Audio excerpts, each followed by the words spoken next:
noite a todos. Que possamos buscar a nossa ligação um bocadinho maior com os nossos benfeitores espirituais,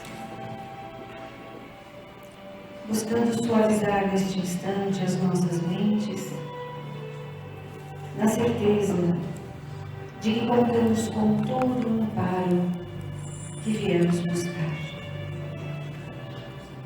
Que possamos trabalhar em nós a confiança plena na presença divina em nossas vidas. E juntos nós vamos saudando os nossos guias e mestres espirituais, os benfeitores que de há muito preparam este ambiente para que pudéssemos alcançar a paz, a serenidade, a clareza maior de entendimento. Saudamos aos venerandos Dr. Bezerra de Menezes, a professora Eurípides Barçanufo,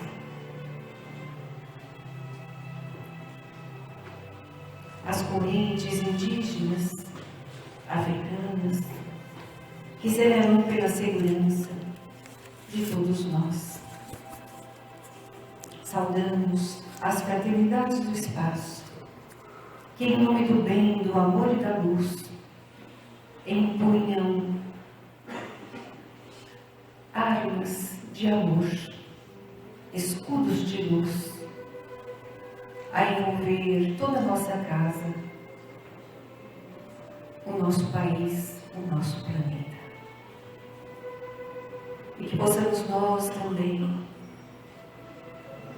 estimularmos a pensamentos e sentimentos de paz, de bem e de luz, para que a força do amor seja plena em nós, a trazer saúde, equilíbrio, serenidade. Agradecemos a Virgem Santíssima por acolher a todos nós em seus braços amorosos. Levamos o nosso pensamento ao nosso Mestre Jesus, agradecendo por todos os ensinamentos, por estar conosco neste instante, porque reunidos estamos em seu nome, buscando aprender um tanto mais do seu Evangelho de amor. E agradecemos ao nosso Pai, ao Pai da vida, pela vida que nos oferta, cheia de riquezas, a que possamos desenvolver os nossos talentos e caminhar em direção a Ele, a luz maior. E é em nome desse nosso Pai, é em nome de Jesus, o nosso Mestre, e de todos os amigos espirituais, e de todos encarnados que aqui nos encontramos, que elaboramos o pensamento de luz, rogando que estes momentos de estudo possam nos trazer a força que carecemos e que a partir deste celeiro de luz se expanda ao planeta a maior paz, o maior bem. Senhor, permaneça conosco e ajuda-nos, Mestre, a te alcançarmos tanto quanto desejamos. Pai nosso que estás nos céus, santificado seja, Senhor, o teu nome. Venha a nós o teu reino. Seja feita a tua vontade na terra como no céu. O pão nosso de cada dia dá-nos hoje. Perdoa, Pai, as nossas ofensas, assim como perdoamos aos nossos ofensores. E não nos deixeis cair nas tentações, nas nossas fraquezas, e liberta-nos do mal, muito especialmente do mal que porventura ainda vive em nós. Que seja feita, Senhor, nas nossas vidas, na tua casa, a tua vontade, que assim seja.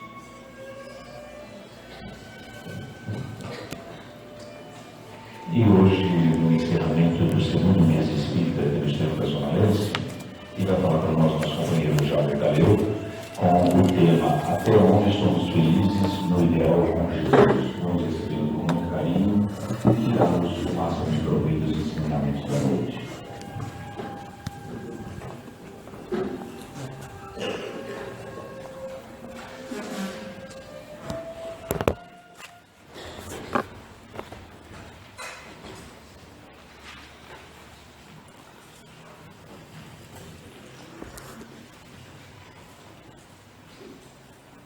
Boa noite a todos. Poderoso é o sol da verdade. Assim eu vos saúdo. Nessa noite de luz, para que possamos dissipar definitivamente as nuvens que causam tempestades em nossos pensamentos, antes das reflexões eu convido que fechemos os olhos ou então observemos a imagem que será transmitida no nosso dispositivo, que é uma imagem do nascer do sol na região da Galileia. E escutaremos acompanhados da suíte orquestral número 4 de Johann Sebastian Bach. A primeira parte dessa suíte que iremos ouvir chamava-se na época dele como Ouverture, que era a composição realizada quando os reis chegavam nos teatros para ouvir essas belíssimas composições. Que possamos abrir nossas mentes e corações para fazer como na composição, que uma grande realeza adentre em nós, mas desta vez que a realeza seja a de Jesus.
Nos tempos imemoriais da humanidade, o grande rei druida Momoros e o sacerdote Atepômaro, percorrendo a região que hoje compreende a França, depararam-se com uma colina especial. E nela, o sacerdote Atepômaro identificou que havia a presença dos deuses de sua crença. E naquele local ele percebeu que ali jazia o sol da verdade. E então, junto com o rei Momoros, eles fundaram a cidade antiga de Lugdunum.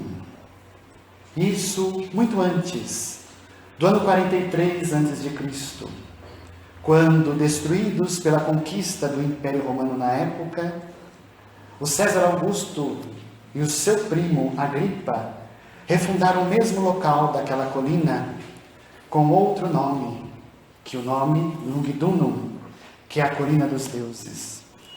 E no lugar da colina, em homenagem aos deuses, eles colocaram uma homenagem aos seus deuses, erigindo ali no lugar do antigo templo o imenso Coliseu, onde eles pudessem, nesse anfiteatro, realizar homenagem aos seus deuses e ali sentir a presença do sol da verdade deles.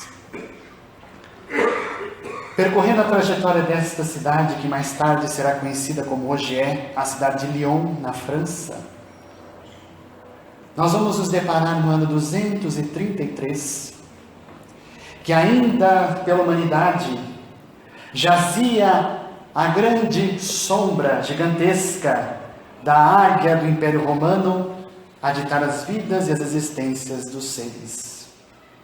Naquela circunstância, vamos nos deparar com a pequena capela em homenagem a São João Batista, que hoje é uma das catedrais mais belas da terra, e na época permeada por cristãos, já sentindo dentro de si a verdade da mensagem do Evangelho.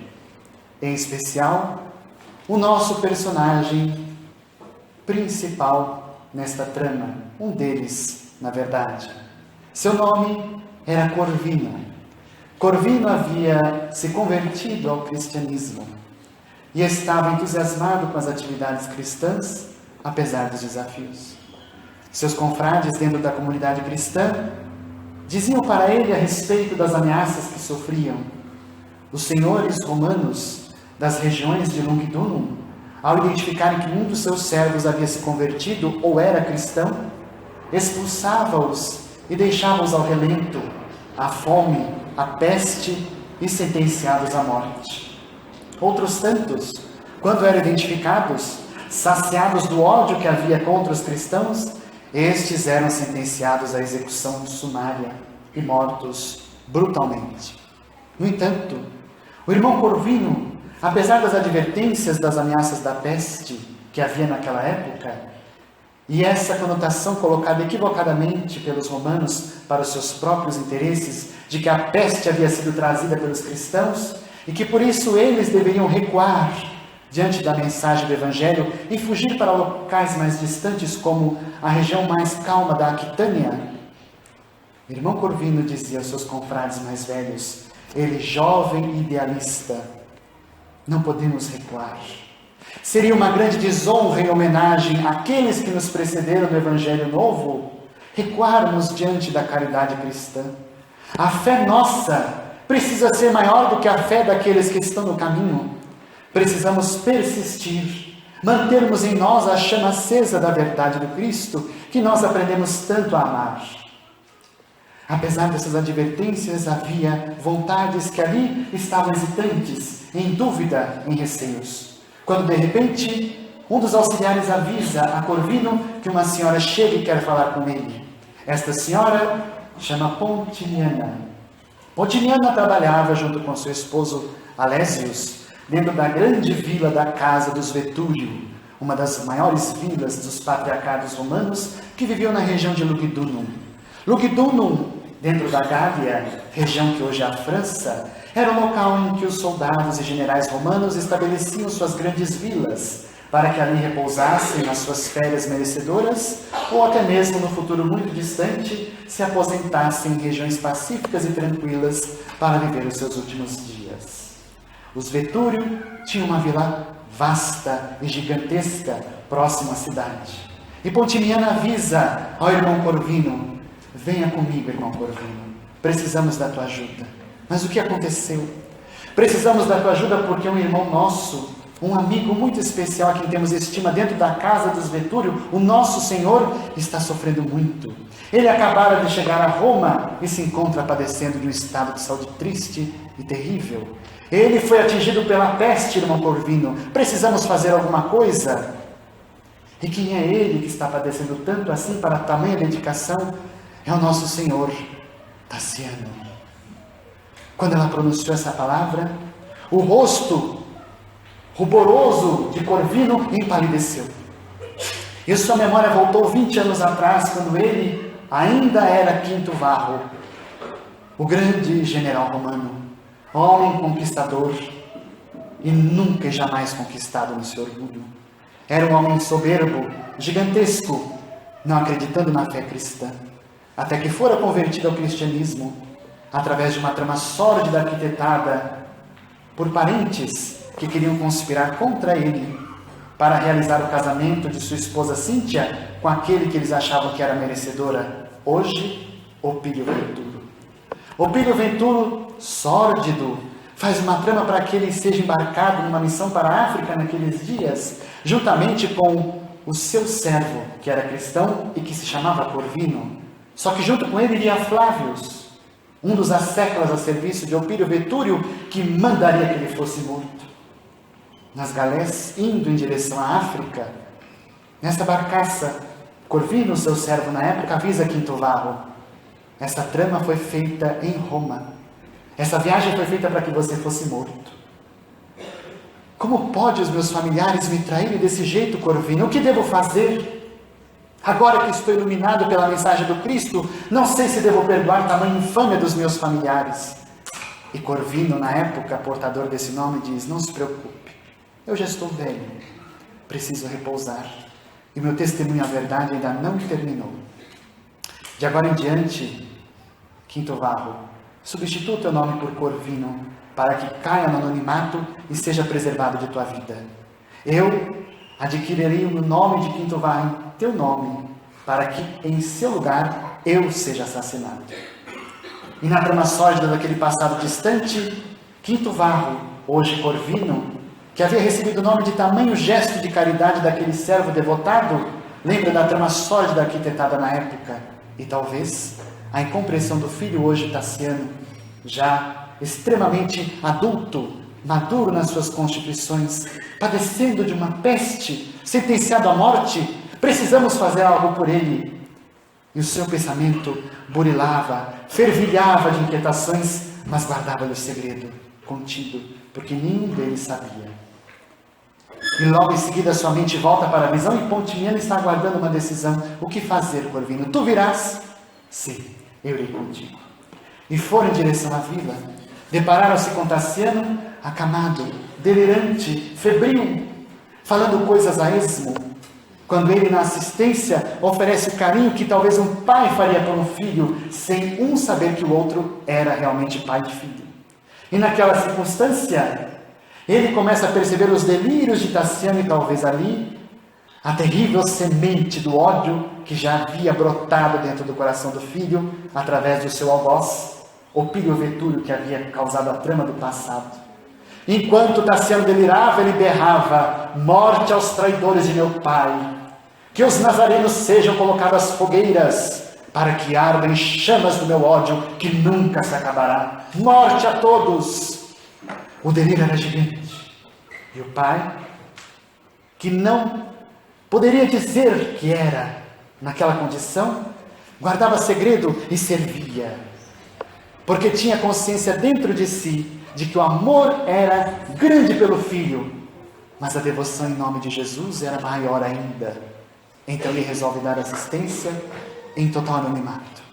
Dia após dia, Tassiano se recupera da saúde, enquanto irmão Corvino, o anônimo pai, vai ajudando e auxiliando, até que finalmente Tassiano goza de uma saúde revigorante, melhorada, e vamos encontrá-lo andando pelos jardins da grande vila dos Vetúrio, cercada por rosas gigantescas, brotadas em variadas cores e perfumes que o próprio irmão Corvino cuidava, porque Corvino, na comunidade cristã de Lungduno, era jardineiro e cuidava de um abrigo de crianças abandonadas. Tassiano então pergunta àquele homem tão distinto, discreto, mas ao mesmo tempo culto, que falava com ele com maestria sobre as obras romanas, as glórias dos impérios, os poetas, os clássicos, como alguém tão humilde, jardineiro, saberia tanta coisa dizer? E Corvino não podia dizer. Na sua descrição ele dizia: eu apenas sei, aprendi ao longo da minha vida essa vasta experiência que não é comparável à sua, Tassiano. Mas como é possível o senhor morar aqui, humilde jardineiro, numa região tão distante da metrópole romana, onde poderia ser rico, próspero, gozar da sua sabedoria em benefício próprio? E cada pergunta que instigava o pai Corvino, que não podia dizer que era Quinto Varro, era esfacelado no seu íntimo. E dizia: eu preciso ficar aqui, meu amigo. Eu estou aqui na região das províncias do Império Romano para fazer prosperidade à metrópole. Afinal, se as províncias não prosperarem, o Império Romano não prosperará, não é verdade? É verdade. No orgulho, Tassiano respondia: o Império Romano deverá sobreviver até mesmo à consumação dos tempos. No seu orgulho ferino, Corvino percebia que precisava ajudar o filho, mas não sabia como. Até que de repente resolveu tirar uma oportunidade. Você está tão recuperado, Tassiano. Eu queria fazer algum gesto de agradecimento a ti. Eu tenho um abrigo de crianças, tu sabes que sou mestre de crianças abandonadas. Poderíamos fazer, quem sabe, um sarau, uma homenagem, um momento para reluzir a sua grandeza e o seu bem-estar, de modo a agradecer tamanha contribuição. Tassiano ficava intrigado com aquela gratuidade, com aquela generosidade quase que paternal que aquele homem anônimo fazia para ele, um réu jardineiro. Como era possível fazer isso? Mas nas suas indagações íntimas, ele fez silenciar todas ante a proposta e disse: eu aceito a gentileza. Dias depois, encontraremos a vila em festa. As crianças vieram do abrigo e fizeram festas e cantaram músicas, ladeadas de homenagens feitas por flautins, tambores e símbolos, que tocavam em homenagem às glórias da saúde que Tassiano havia conquistado finalmente. Nesse instante que a comunidade da vila, entre servos e escravos cristãos, e que sabiam que Corvino, na sua cristandade íntima, fazia homenagem à saúde de Tassiano, uma homenagem de conquista de fé a Deus, os senhores que acompanhavam a grande festa também olhavam intrigados com a generosa e extensiva bondade que aquele homem anônimo poderia fazer. Diante dessa inquietação e dessa dualidade, as crianças aurem cantos de homenagem ao amigo Tassiano. Companheiro, companheiro, nossas bênçãos na senda que te conduz, que o céu te conceda a vida nas bênçãos da eterna luz. Companheiro, companheiro, a ti te ofertamos com gratidão. Aceita as flores da nossa vida no vaso do teu coração. Os cânticos eram vários e felizes. Aquela tarde inesquecível estava acontecendo. Até que, num certo instante, Tassiano resolve ter contato mais próximo com as crianças, com os infantes. Nesse instante, Corvino apresenta um dos mais pequeninos, Silvano, o mais jovem, ingênuo. Silvano se apresenta diante do grande e alto general Tassiano, que se ajoelha e cumprimenta o gentil menino, e ele agradece oferecendo uma cordial gratidão por estar ali. O homem adulto, soberbo e orgulhoso ante a infantilidade da criança, frágil, se rende, dá um forte abraço e agradece. No entanto, o momento que é de paz e tranquilidade há de se converter tristemente. Porque a criança grata, extremamente ingênua e idealista, corre para o centro da grande vila e da praça, ajoelha-se e começa a elevar a oração horrenda. Ó Senhor Jesus, Deus Pai Todo-Poderoso. Tassiano, que era a aparente serenidade, como se convertido num sentimento demoníaco, se envolve numa onda de ódio e grita: como é possível? Traidores em minha vila! Epípedo, expulsa-os daqui imediatamente! Morte aos nazarenos! Ódio a todos eles! E nesse instante a vila que era paz se tornara num ambiente de profunda violência. Todos os servos a serviço de Tassiano começaram a expulsar os cristãos. Com paus e varas expulsaram das vilas as crianças desesperadas sem rumo. E neste momento Epípedo, no seu afã e loucura, chama o seu servo. Tassiano chama Epípedo: larga os mastins, faça com que eles façam trabalho. E cachorros gigantescos e soberbos iam em direção às crianças, afastando-as com sons ruidosos. Um deles, mais ousado, chegou a Silvano na lateral do ventre e o morde frontalmente, caindo ferido o menino. Naquele instante de loucura, Corvino vê a loucura que ele fez. Como é que ele poderia fazer tamanha bondade para um homem tão endurecido, petrificado? Como é possível a água com tamanha facilidade quebrar, de uma vez por outra, uma pedra enrijecida que era Tassiano? Não sabendo o que fazer diante da loucura daquele momento, surge uma figural candorada de luz. Rufus, o servo mais velho de todos, com absoluta serenidade imperturbável, chega para Corvino e diz: leva a criança ferida para longe, eu salvarei as outras. E nesse momento, num gesto muito rápido, Rufus chama todos os infantes que o acompanham para que ele vá refugiado para sua casa. Enquanto Tassiano, desesperado, pega no colo o menino Silvano ferido e leva para a vila fora dela na estrada, e o abriga escondido dentro de um carvalho gigantesco que mais parecia de uma casa. Desesperado, olha no colo. Silvano vê no ventre brotar as rosáceas de sangue da ferida mortal. O menino que estava corado de alegria há poucos instantes agora está pálido, branco, quase desencarnado. Papai, estou com frio, papai. E nesse momento Tassiano se emocionou. Corvino, na verdade, olha para Silvano e fala: não temas, meu filho. Você sabe orar? Sei, papai. Apenas me abrace. E nesse momento Corvino abraça Silvano, que desencarna e desfalece nos seus braços. Naquele momento, Corvino projeta no menino Silvano a desonra de seu próprio filho Tassiano, que havia causado tudo aquilo. Tassiano continuava encolerizado na região da vila, gritando a esmo como se havia atingido novamente a peste dentro dele e atingido o cérebro, e gritava: morte a todos os cristãos! Os nazarenos devem morrer para sempre! Morte a todos eles! Demorou-se muito até que os servos, inclusive Epípedo, acalmasse a sua fúria ruidosa. E naquela tarde, a tristeza percorreu toda a vila de Longuiduno, em que o pequeno Silvano havia morrido brutalmente. Passado alguns períodos, aqueles dias eram angustiosos, porque Corvino sabia que logo em seguida viria a perseguição, e ela viria de forma extremamente arquitetada.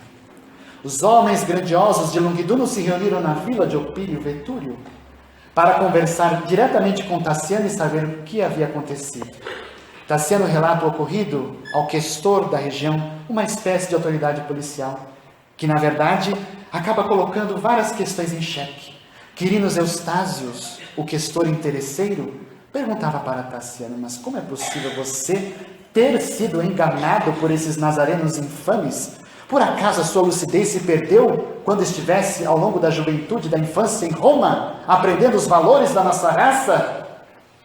E nesse instante Tassiano, tentando desviar da loucura, diz: eu enlouqueci na hora quando vi a infâmia, a loucura daqueles homens, daqueles pequenos cristãos ao meu redor, contaminando, emporcalhando o meu ambiente. Eu tive que expulsá-los de uma vez. E não viu que talvez um deles havia sido ferido pelo seu próprio canil, pelo seu mastim?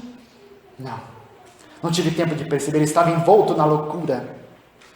E os homens da época, enlouquecidos como muitos de nós ainda somos, dizia para eludir a realidade: é a arquitetura, a feitiçaria desses cristãos. Eles talvez fizeram com que, com uma mágica sórdida, surgisse sangue no corpo do menino para gerar intrigas. Quem sabe, talvez, se esse tal de Corvino não seja um daqueles feiticeiros do passado que habitavam estas terras e estivesse iludindo você com as suas artimanhas hipnóticas. Precisamos fazer algo, Tassiano, e tem que ser agora. Então eles arquitetam um plano sórdido. Em breve, Tassiano vai se casar com Helena, que virá de Roma junto com seu pai, o pai, na verdade, de Tassiano e futuro sogro, Opílio Vetúrio. E nesta ocasião eles irão celebrar uma grande homenagem, e para isso deverão honrar a casa que deverá ser abençoada por um dos deuses do panteão romano. E eles elegeram, portanto, a deusa Cibele, a grande deusa mãe de todas as deusas de Roma, responsável pela prosperidade e pelas estações do ano. Nesse instante, ele arquiteta um plano. Vou erigir uma homenagem e inaugurar a deusa Cibele em minha vila. E quando isso acontecer, todos os meus servos terão que prestar homenagem a Cibele. E exigirei esta homenagem para me retratar diante da sociedade patriarcal de Longuiduno, e ao mesmo tempo demonstrar que nesta vila nenhum cristão terá piedade. Passou-se muitos dias, até que a estatueta ficou pronta, erigida em mármore como na iconografia romana, uma linda e bela musa, com seios à mostra, colocada em cima do trono e nas pontas 2 leões ferozes a guardá-la, numa carruagem gigantesca que fazia com que ela fosse a grande deusa a prosperar as estações do ano para a prosperidade e as glórias de Roma. Esculpida em mármore belíssimo, foi entregue na casa dos Vetúrio. Tassiano prepara a grande cena sinistra. Coloca a deusa no local das homenagens antes da grande festa e chama todo o ramo dos serviçais. Todos se enfileiram, muitos deles cristãos. O primeiro é o servo mais fiel Alésios, marido de Pontiniana, aquela que chamou Corvino para ajudar Tassiano. Eles são cristãos, mas ficam compungidos e quietos. Alésios, apesar de cristão, olha para a deusa e jura fidelidade. Pontiniana vai depois dele. Ela olha para o marido, hesitante, em lágrimas, para falar mentira na boca, quando a verdade jazia no seu coração. E Alésio olha para ela e diz: diga. E ela jurou fidelidade. Assim, um após o outro, escravos misérrimos, enquanto seus senhores, na soberba ridícula, achavam-se donos da verdade. O último era o mais difícil. Rufus, aquele que havia salvo todas as crianças num gesto muito rápido. Mas o próprio Alésio sabia, assim como Epípedo, o grande servo a serviço de Tassiano, sabia que ele era o mais teimoso, o mais difícil. Quando ele chega diante da deusa Cibele, ele pronuncia: posso reconhecer que servi durante muitos anos a todos aqueles que habitaram esta casa, mas não posso homenagear esta iconografia, porque só tenho um Senhor no meu coração, que é Jesus. Há um silêncio profundo. Tassiano faz o gesto para que o sacerdote da cerimônia faça a censura. Escravo, por acaso não sabes que esse gesto poderá causar transtornos na sua vida? Eu sei, mas estou em absoluta conformidade com a minha consciência. Eu não posso homenagear a quem não tenho a fé do meu coração. Escravo enlouquecido, tu sabes que isso poderá levar-te à morte? Sim. Mas apesar da morte, eu não a temo. Eu sei da minha responsabilidade. E como cristão, devo homenagear o Cristo Jesus, a quem reconheço como verdadeiro guardião da minha fé, através de todos os gestos possíveis, nem mesmo que seja pela própria morte. Nesse momento, o próprio Tassiano chega enlouquecido para aquele cristão extremamente teimoso. Você não sabe que pode morrer? Posso. Mas se eu morrer, estarei homenageando aquele que legou a mim a fé que guardo nesse instante. Seria uma desonra negar-se à própria morte, a ter que escolher a vida mentindo para Jesus. O gesto de rebeldia causa-lhe a censura. Ele aponta Tassiano para Epípedo e ele lança a mão da censora chibata. 3 chibatadas ao escravo irrepreensível. As chibatadas lhe nas costas e Rufus sem uma queixa. Repetindo o mesmo gesto que havia sido feito anos atrás com aquele jovem nazareno que havia sido imposta a ele 72 chibatadas diante dos soldados romanos. E o Cristo permaneceu irrepreensível, sem nenhuma queixa. Logo depois, abjura-te! Tu sabes que agora vais ser punido? Não posso. Por mais que eu possa reconhecer em vocês a autoridade, só uma governa o meu coração, que é Jesus. Seria uma desonra servir a minha fidelidade em nome de outrem que não fosse Ele, porque Ele é o guardião da minha fé até o fim da minha vida. No gesto que gerava impetuosidade para os romanos, eles lançam antemão de novo as chibatadas e elas vêm mais vigorosas, como se fossem serpentes sedentas de sangue. até que o gesto é constrangedor e as chibatadas prosseguem sem cessar, e Rufus permanece firme e sustentado pela fé que lhe guardava o coração. Até que Tassiano diz: basta! Leve-o para a prisão, para que ali pense nos equívocos que disse diante dos seus senhores. Rufus é preso. E naquele dia as homenagens aos deuses são feitas com grandeza e extrema generosidade, como os romanos faziam. A deusa é enlevada. Tassiano se internece pelas danças, pela comida farta, pela beleza dos senhores que viram naquele gesto violento a fidelidade ao patriarcado romano e o orgulho da raça. Quando termina a festa, ele, que já está cansado de tudo, percebe que a sua consciência está inquieta, mas não é pelo cansaço. Há algo que lhe pesa a mente, e nela só vem apenas uma visão: a visão de Corvino, a visão de Silvano ferido no chão. Por mais que ele tenha dito que enlouquecera na época, ele estava consciente e viu o menino caído. E uma terceira visão ainda mais triste e recente: Rufus, compungido com as costas ensanguentadas. Essas visões lhe perturbaram o fim da tarde, quando deveria ser de glórias e alegrias, para lhe compungir com o peso da consciência. No seu íntimo, conforme escreve heroicamente Emmanuel na obra Ave Cristo, o Cristo já trabalhava o seu coração endurecido. Passaram-se tempos. Os cristãos continuavam a ser perseguidos. No inquérito que foi instaurado pelos pais de Silvano, que se sentiram ofendidos por aquele gesto irresponsável de Corvino, ele foi interrogado. Quase foi punido com a morte, se não fosse a intervenção de um patriarca romano que era gentil aos cristãos, sem simpatizar-se com a fé deles.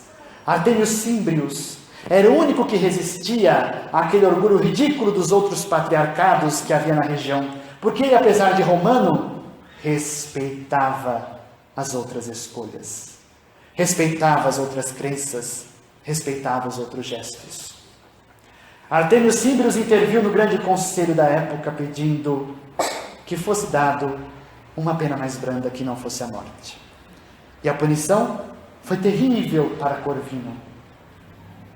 A congregação de crianças do abrigo teve que ser fechada. Para que as crianças não ficassem ao relento, cada uma delas foi sendo abrigada nas casas dos cristãos que eram amigos, que serviam a grandes senhores romanos da época. Naqueles dias terríveis, Corvino revezava como um cristão valente entre uma casa e outra, visitando as crianças. E a cada abraço que era dado, a cada pergunta desesperada das crianças: quando nós vamos voltar a ficar juntos, papai? Porque todas elas chamavam ele assim. Ele projetava nelas a visão de seu filho equivocado. Não conseguia ainda trabalhar aquele trauma terrível com seu filho. Até que numa noite, numa choupana muito afastada, escondido para não ser perseguido ainda mais, ele sentou-se na cama, sem conseguir dormir, e chorou profundamente sobre os joelhos, pedindo piedade a Jesus. Por acaso ele estaria sendo equivocado em fazer a fé que ele queria fazer viva no seu coração e nos outros? Por acaso havia equívocos em fazer a fé que havia no seu coração, fazer luzir no coração do semelhante? Por acaso havia erros em ele querer acreditar tanto nesse ideal, como ninguém jamais poderia crer? Por acaso havia erro em seguir a Jesus? Estava enfraquecido na sua fé, quando de repente um clarão de luz surge na sua frente, quase lhe cegando. E quando ele avista o rosto, as lágrimas caem. Corvinus, meu querido amigo, tu vieste no socorro. O homem portador do verdadeiro nome, que havia sacrificado no lugar de Quinto Varro, olha para ele e fala: Quinto Varro, meu querido amigo, vim em teu chamado, meu filho. Precisas revigorar a fé que há no teu coração. E como o silêncio é capaz de dizer todas as palavras não ditas, ele escuta a orientação do instrutor amigo, que ele diz: por acaso haveria honra em Jesus no único gesto de descrença nossa, ele também desistir do ideal? Por acaso haveria um gesto de descrença diante da árvore que cresce, ela querer desistir e voltar a ser semente? Por acaso a desonra no gesto infame e insano da água que verte das montanhas para o mar, querer voltar de novo à nascente?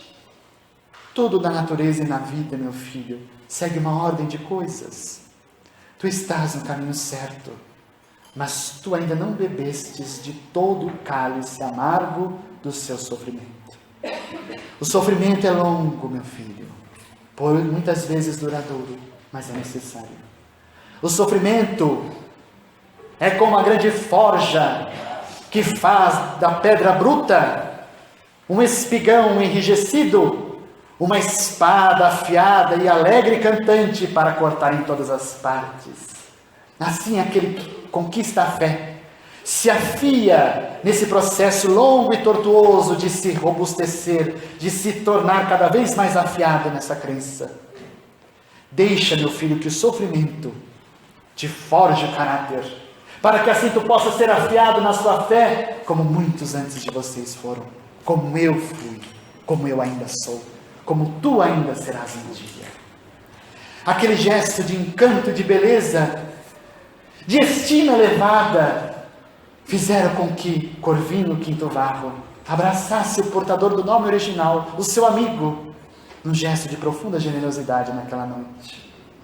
Depois, olhando os embórios celestes de luz, ele adormeceu e amanheceu extremamente feliz e numa saúde inquestionável.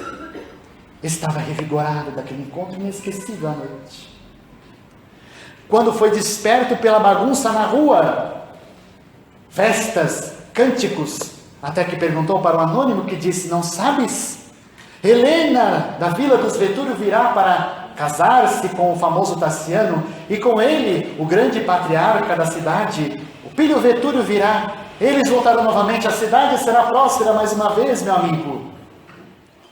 Novamente seu coração compungiu-se. Seria o momento do triste testemunho dele diante da verdade. Cíntia, a mãe de Tassiano, também voltou com a comitiva. Cíntia ficara, depois de muitos anos em Roma, um tanto quanto quieta. Não se envolvia com a alegria dos romanos, não se enternecia com as conquistas de seu novo marido, o Pílio Vetúrio, ou de seu filho Tassiano. Seu sorriso era um tanto quanto sereno, sua alegria não era exagerada. Algo havia acontecido com ela. Na época, Flávius, o seu servo mais devotado, aquele que havia sido mandado matar Quinto-Varro, sabia o que havia acontecido. Na época, ao que parece, ela padeceu de uma doença terrível. E alguns homens e mulheres foram até o seu socorro. E através do magnetismo do passe, das curas proferidas por eles, ela restabeleceu a sua saúde. Desde então, nunca mais foi a mesma. Não sabemos o que aconteceu, mas ela agora está um pouco apática diante da alegria dos seus familiares. Flávio também guardava dentro de si um sentimento um tanto quanto hesitante. Ele não era cristão, mas ajudava os cristãos desde aquele dia em que viu aqueles homens valentes e bravos ajudarem Cíntia, a esposa de Quinto-Varro. Todos retornaram à vila da cidade e naquele instante Cíntia, num gesto muito inusitado, chamou Tassiano: meu filho, vamos conversar. É véspera do teu casamento, eu quero dizer algumas coisas. Num local mais seguro e mais distante. Ironicamente, eles foram parar exatamente no carvalho onde Corvino havia abraçado os últimos instantes de Silvano. E debaixo daquele carvalho gigantesco e inspirador, filho e mãe tiveram um diálogo. Tu sabes que eu modifiquei muito desde que voltastes de Roma. Eu estou muito serena diante da vida e quero deixar claro a respeito disso. E Tassiano perguntou: por acaso estás atingida por alguma preocupação, minha mãe? Não é isso. O que eu quero dizer é que o seu casamento com Helena é um casamento que apenas prolonga o seu sofrimento. Como assim? O seu orgulho infame precisa ser tratado, meu filho. Tu não sabes que vivemos todos nós dentro de uma miséria moral? Na riqueza que vivemos diante da miséria do mundo? Por acaso não sabes que o sofrimento que nós passamos é um sofrimento quase que invisível, mas ele existe, está dentro da gente e que precisamos tratar para que nós um dia não sejamos enlouquecidos pela infâmia, pela loucura, como muitos de nós já fomos? Aonde queres chegar, minha mãe? Eu quero te dizer que não compactuo da celebração tua com Helena, porque eu sei que será mais uma vez uma homenagem infame e mentirosa aos deuses. Eu, meu filho, não tenho mais essa chama no meu coração. A chama que jaz em mim é a chama de um mestre chamado Jesus. Nesse instante, Tassiano de novo envolveu-se de ódio. Até tu, minha mãe, até tu, enlouquecida por aquele Nazareno, este homem enlouquecedor de pessoas a quem tenho querência, que vontade tenho de extingui-lo para sempre da minha frente.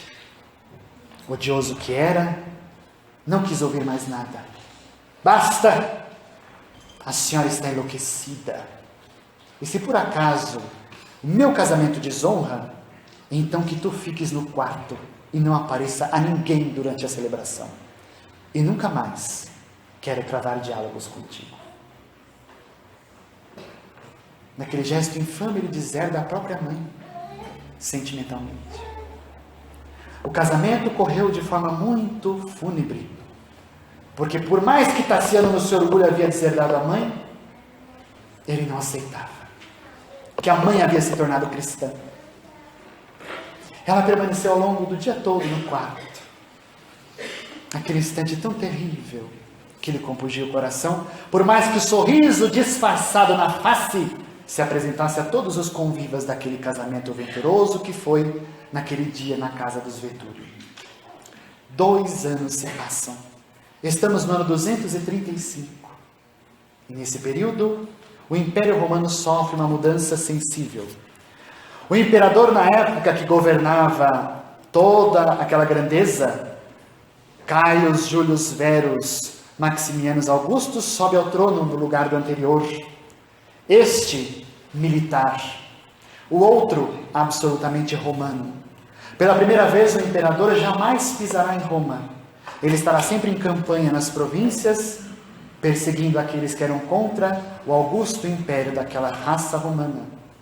Nesse instante tão infame da história de Roma, que logo depois irá desenvolver-se na sua própria queda, este imperador abre espaço, flanco, para que os patrícios romanos comecem a perseguir os cristãos mais uma vez.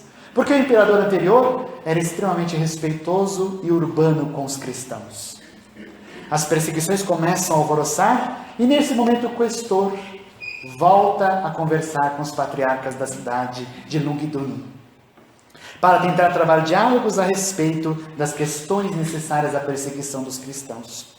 Quirinos Eustásios reúne-se com Tassianos e outros da alta classe que vivia na região de Lugdunum para dizer: precisamos dar um fim nesses cristãos.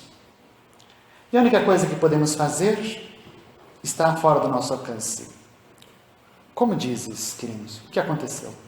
O édito de Sua Majestade, o Imperador, ordena que nenhum sacrifício seja feito dentro do circo da cidade.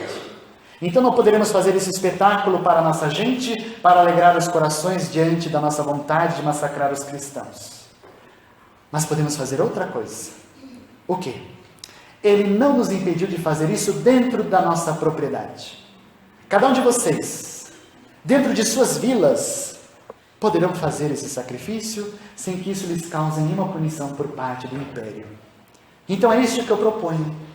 Enquanto não podemos perseguir os cristãos publicamente, façamos essa perseguição dentro de nossas próprias propriedades, dentro das nossas vilas. E estamos totalmente isentos da possível e eventual punição que ocorra mandada por Roma. Então faremos assim. Gostaria que começasse por tua casa, Tassiano. A vila dos Vetúrio é a mais vasta e a mais rica. E certamente tu demonstrarás, nesse gesto de grande orgulho da raça, inspiração para a nossa gente. aquela artimanha infame e horrenda que aqueles homens estavam tramando se cumpriu. Passados alguns dias, prepara-se na grande praça, hoje a praça que fica de frente com a Catedral de São João Batista, na cidade de Lyon, o grande circo tenebroso. Com o direito de propriedade dos escravos, Tassiano traz de volta à tona o personagem Rufo, agora já debilitado pelos anos na prisão, cansado, magro, terrivelmente envelhecido pelo período que ficara no cárcere. Sua fé hesitava, mas ainda resistia bravamente com as forças da tua alma. Naquele instante, os soldados trazem aquele homem que não esqueceram da infâmia que ele fez 2 anos antes. Jogam ao chão até que ele pise e encoste os lábios nas mesmas poeiras nas quais de pé, soberbo, ficava o Pírio Vetúrio, o grande patriarca da vila, e Tassiano, o seu filho adotado na infâmia do ódio aos cristãos. Nós decidimos a partir de agora que o seu destino, Rufo, será a morte. Abjura-te para tentar salvar de uma vez a tua alma diante dos demoníacos cristãos e desse terrível Jesus Nazareno que é o seu Senhor. Piedade, meu Senhor. Piedade, eu lhe imploro. Ajuda-me. Eu preciso ser salvo, mas não serei salvo por tua fé. Tantos anos servi ao Senhor, será que não tem piedade de mim? E no lugar da piedade, uma bofetada veio à face. Absurdas são tuas convicções de achar que pode ser salvo, porque só Roma é poderosa, só os Césares resistirão aos tempos. O teu Cristo será sufocado dentro de instantes, assim que varrermos todos eles desta cidade para nunca mais. Nesse instante, Rufus, ainda compungido, desenvolve fé viva no seu coração e irrompe em falas que causam extrema ruideza diante do ambiente dos grandes patriarcas que estavam ali. Hoje tu podes sentenciar a terra, o chão, o prédio, o edifício, a mim. Mas tu sabes que tu tens um compromisso com a tua consciência e ela um dia irá te convocar no tribunal dela mesma para que seja julgado. Por mais que diga que César é o Senhor das criaturas, eu digo em verdade que existe um Senhor acima de todos eles, que é Jesus. Jesus é o Senhor acima do próprio César. E nesse instante a chibata enleou de novo Rufus. A sentença já estava arquitetada desde antes. Um cavalo extremamente indomável já havia sido preparado para o sacrifício. Ele seria amarrado ao rabo do cavalo de maneira vergonhosa. E uma vez atiçado, o grande e gigantesca montaria, o cavalo sairia extremamente desvairado pelo caminho das ruas, arrastando Rufus até a morte. Mas antes disso, a humilhação deveria ser mais exemplar. Então ele chama o mercador que havia sido chamado das regiões mais longínquas para fazer uma compra a preço muito irrisório de sua esposa e suas filhas. Dioclécia, no último instante, chega próximo de Rufo e diz: meu amado, não faça isso contigo, perdoa esses senhores. E Rufo diz: não posso. Eu não posso hesitar a fé que tenho em Jesus, minha amada. E as 2 filhas, abraçadas ao pai: tu vem conosco, papai. Tu virá conosco para ser salva. Não posso. Eu não posso, minhas filhas. Naquele momento a sua fé hesita, quase que cambaleia. Mas ele guarda a firmeza naquele sol da verdade que havia dentro dele. E nesse instante, Eusébio, o mercador de escravos, chega diante dele para fingir o gesto, dá-lhe uma outra bofetada no chão e sussurra no seu ouvido: esteja em paz, meu amigo. Levarei tua esposa e tuas filhas para Aquitânia. Eu também sou cristão. Rufus e regala os olhos de espanto para os senhores, o espanto da infâmia daquele homem que deve ter dito uma coisa terrível nos seus ouvidos. Mas Rufo, ao contrário de se desesperar, se consola. Faz o gesto das mãos, e elas são atadas à montaria, e aquele cavalo ensandecido corre pelas ruas, arrastando aquele corpo até que ele encontra um destino funesto, abaixo de uma árvore, carcomido pelas pedras que passou pelo caminho. O testemunho de Rufo havia acontecido. E dali em diante, a grande mudança no comportamento de Tassiano seria feroz, porque do longe da janela da sua grande vila, Cíntia, a mãe de Tassiano, havia visto a cena infame, e ela, que era cristã, mas hesitava, enlouqueceu de vez. Passado muitos dias, ela correu em direção à vila da cidade, à procura da ajuda do irmão Corvino, aquele que era o cristão dos cristãos, o mais bravo, que havia sido salvo por aquele homem triste, morrido, que era Rufo. Será que ele poderia ajudá-la? Ela corre em direção à casa dele, pede-lhe ajuda. Irmão Corvino, ajuda-me, eu preciso me salvar e ser salva da minha família. Eles são enlouquecidos, acreditam na fé daqueles homens de estátuas de pedra. Ajuda-me para ter um consolo. Corvino se desespera daquela mulher, que era sua esposa, e busca-lhe o abraço. E ela depois olha, esbugalha os olhos e começa a ver os traços, aquele semblante que nunca havia mudado com o passar dos anos. E ela exclama para todos ouçam ao redor: Quinto Varro, meu amado, dá-lhe um abraço. E cai, desencarnando nos seus braços. Os servos de Opílio Vetúrio vão à busca da mulher que havia fugido da guarda do quarto, depois que ela havia enlouquecido, e descobrem que ela havia morrido na vila dos cristãos. Dali em diante, ao longo da história do próprio Quinto Varro, Corvino, ele também beberia do cálice amargo do sofrimento, para transformar o seu filho em uma criatura mais bem-aventurada. Esses espíritos, todos eles, foram conduzidos à autotransformação. Acima do sol que transbordava pela grande montanha do Aventino de Roma, acima do sol que bordava os céus e o firmamento de Lungduno dos deuses druidas, o sol de Jesus brilhava dentro dos corações dos cristãos, como uma luz que nunca se apagava. Faze da luz do Cristo a chama inapagável no teu ser, dizia Corvino para Quinto Varro, naquela noite inesquecível. E esta chama iluminou as almas queridas daquela trama tão grandiosa, em homenagem ao sacrifício do ideal com Jesus. E esses espíritos percorrerão século a século, década a década, em sacrifício em homenagem a Jesus. Rufus voltará à tela da nossa cena, séculos depois, migrando da grandiosa cidade romana para Sacramento, no século passado, reencarnando como Eurípides Barçanufo, exclamando para todas as criaturas que lhe procuravam: poderoso é o sol da verdade, porque só ele é capaz de iluminar de maneira eterna as nossas criaturas, o nosso ser, o nosso íntimo. Ele havia sido desperto na sua luz e jamais havia rendido desonras à memória dos cristãos que lhe precederam.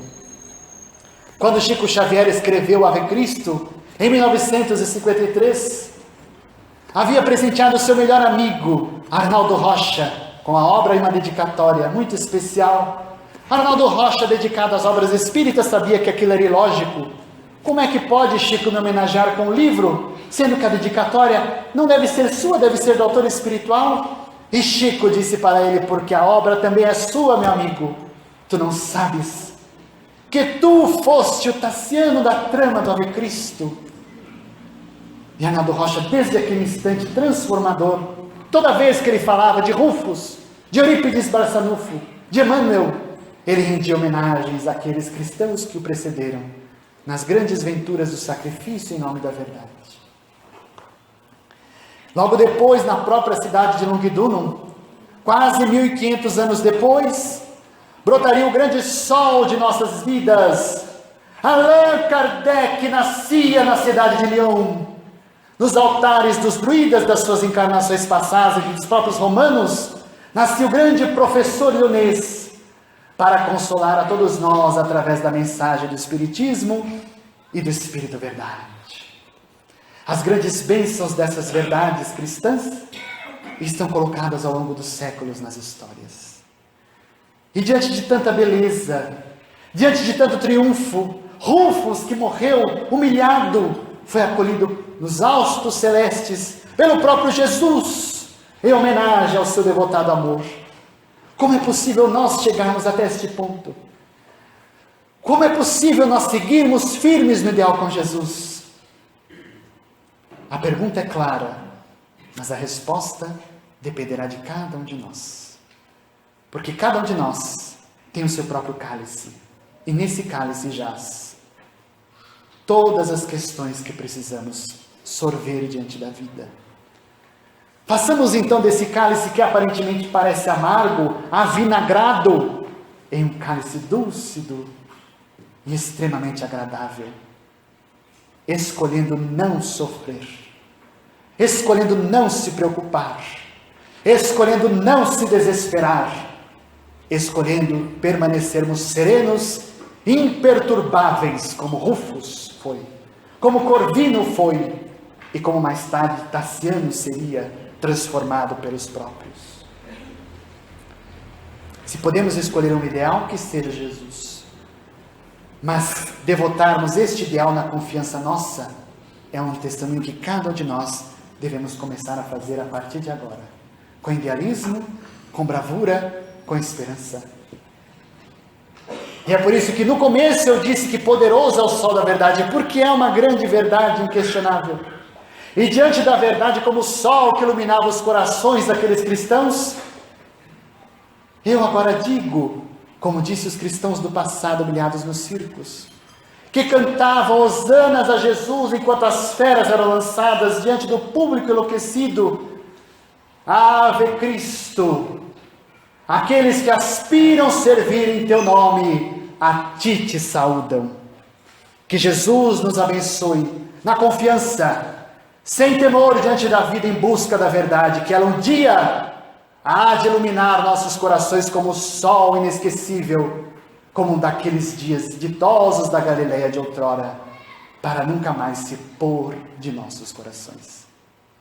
Que Ele nos abençoe e nos guarde luminoso, radioso e reinante em nós, para sempre. Assim seja. Muito obrigado. Nós agradecemos a comunidade pelos esclarecimentos da noite e quem vai para nós o Evangelho lá é o nosso companheiro Josué.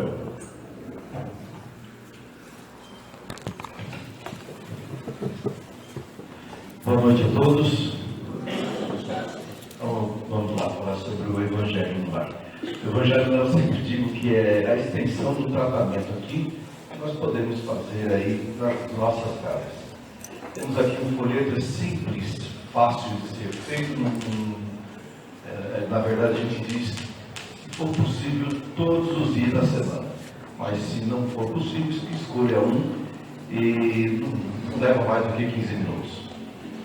Então, sempre nós vamos fazer uma prece de abertura, rogando a presença de um mensageiro do bem, a leitura em voz alta de um trecho do Evangelho segundo o Espiritismo de Allan Kardec, aberto ao acaso ou em sequência. Seria bom na sequência para nós estudarmos, tá? Terceiro, comentário em voz alta do trecho lido. Quarto, prece ao mensageiro do bem, presente solicitando a aplicação de paz às pessoas às quais desejaremos auxiliar. Prece para a frutificação das águas, como nós fazemos aqui. Então, é bom, então, ou um copo com água, ou uma jarra com água, e fica a critério de cada um. Depois, as vibrações em favor de todos os doentes necessitados. E, por final, uma prece de encerramento, agradecendo ao nosso Pai Celestial, ao nosso Divino Mestre Jesus, à Santíssima Virgem, aos nossos benfeitores espirituais e ao querido mensageiro que houver por bem por nos assistir. Repito, não demora mais do que 15 minutos. Alguma dúvida, nós temos aqui um folhetinho, quem quiser pegar aqui conosco, ou qualquer informação também com qualquer um trabalhador aqui da casa.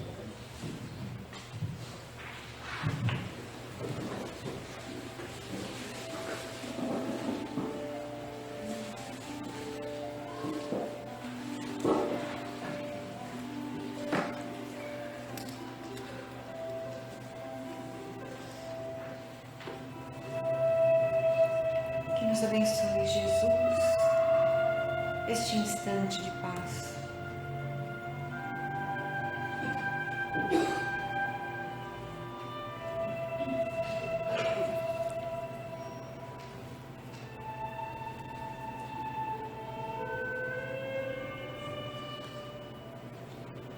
Durante todo o trabalho da explanação do Evangelho, os benfeitores atuando conosco,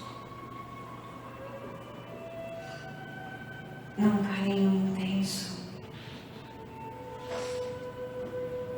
trabalhando o nosso campo mental, de todos nós,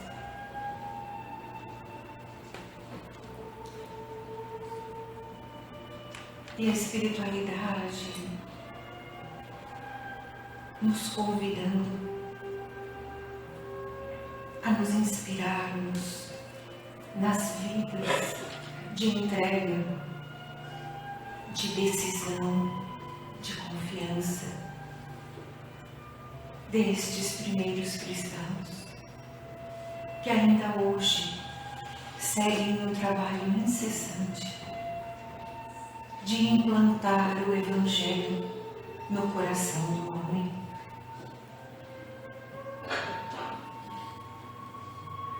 E as equipes espirituais, num gesto de profundo respeito, saudando a esses benfeitores maiores no sentido da iluminação interior, de terem, sem quaisquer dúvidas, seguido os passos do Mestre e zelam por todos nós na entrega incessante para que cessem as lágrimas. Destacava-se um companheiro, simbolicamente trajando as vestes de escravo das famílias romanas, ajoelhado, olhos voltados aos céus, dizendo de compreender a criatura no seu desvario, na corrida insana pela vida material, que logo mais termina. Eu compreendo, dizia ele, mas ainda trago no peito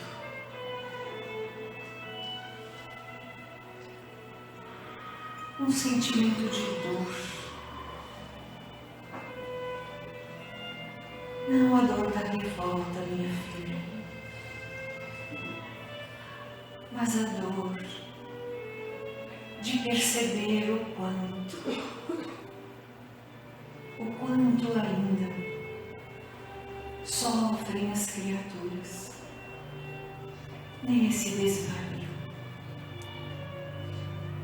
Tão simples a vida,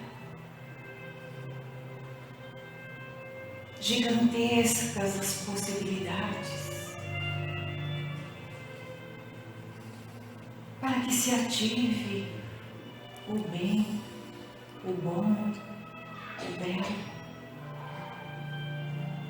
Gigantescas as possibilidades do amor,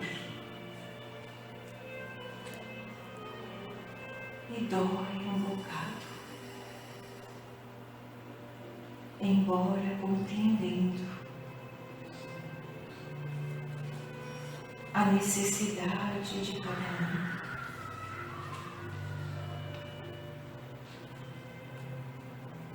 E trago hoje, em nome de todos estes que labutam ainda pelo despertar da terra, trago a mensagem de confiança de nosso Pai Criador em todas as criaturas. Trago hoje em nome de todos eles a notícia, a boa nova de que todos vencerão.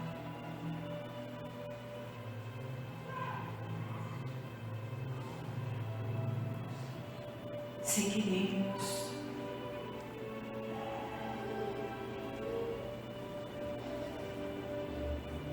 trilhando os mesmos caminhos no compromisso assumido com nosso Senhor Jesus de implantar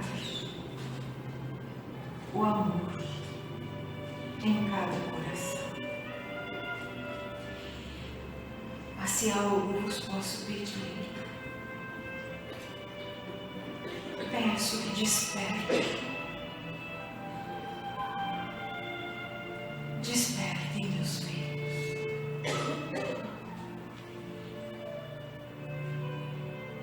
É tempo de acordar para a verdade, para a vida. Deixem que o sol do amor do Cristo, da verdade que ilumina, brilhe em vossos corações. Desperta, tu que dormes. Desperta, meu filho.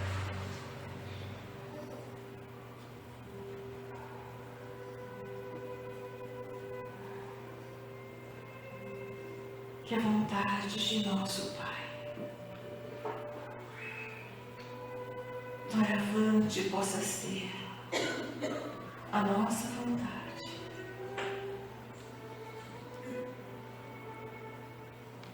para que a nossa vida seja um farol a iluminar os caminhos de tantos quantos necessitem despertar.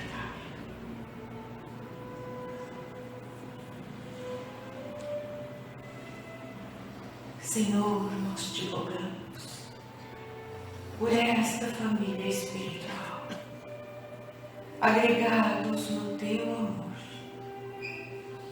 para que se fortaleçam no ideal, na fidelidade ao teu nome, à tua vontade, e que construam juntos uma terra de amor e de paz. Nós te rogamos, Senhor da vida, a benefício desta comunidade, a luz, a paz, a decisão e a coragem, para que juntos trilhem os caminhos do amor.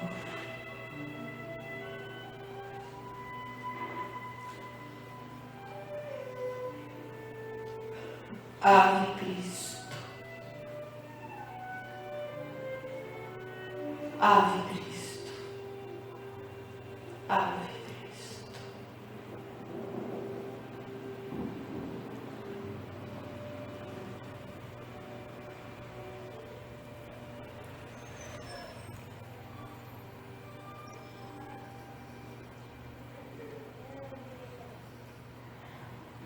convidamos a todos os médiuns que possamos doar nesse instante as melhores energias na fluidificação das águas, na entrega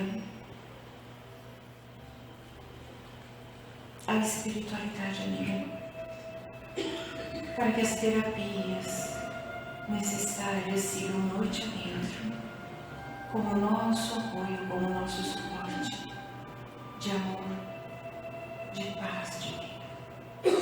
Possamos dar sequência em nossas vibrações. Graças a Deus.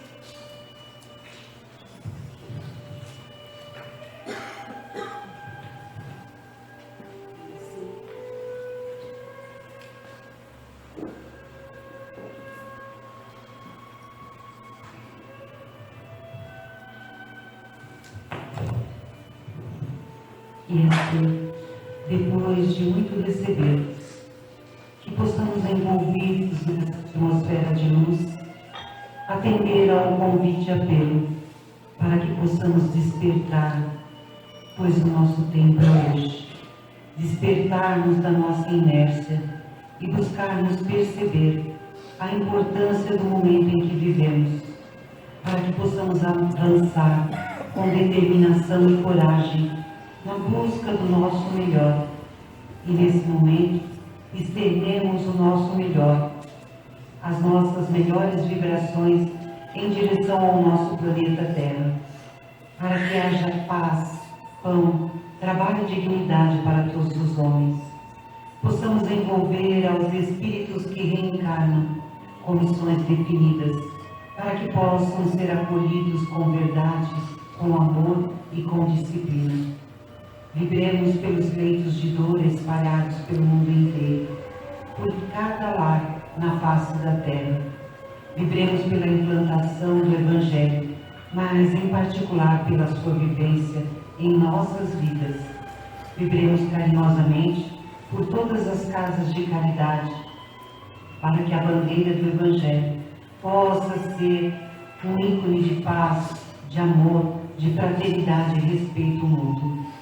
Vibremos carinhosamente pelos nossos lares, pelos nossos afetos, pelo nosso campo profissional, rogando por esta seara de luz que nos acolhe, por todos os trabalhos de amor aqui implantados, quer seja no plano físico ou espiritual, pelos nossos amigos e irmãos, por todos aqueles que colocaram as suas intenções na caixinha de vibrações, que nós possamos cuidar delas, assim como carinhosamente o plano espiritual direciona o recurso necessário aos nossos apelos.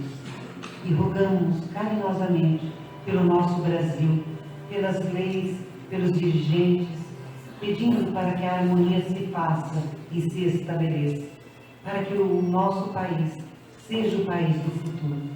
E agradecidos pela oportunidade de nos encontrarmos, reunidos em nome da luz, nós rogamos paz e bem a todos no decorrer dos dias. Graças a Deus. Muita paz a Deus.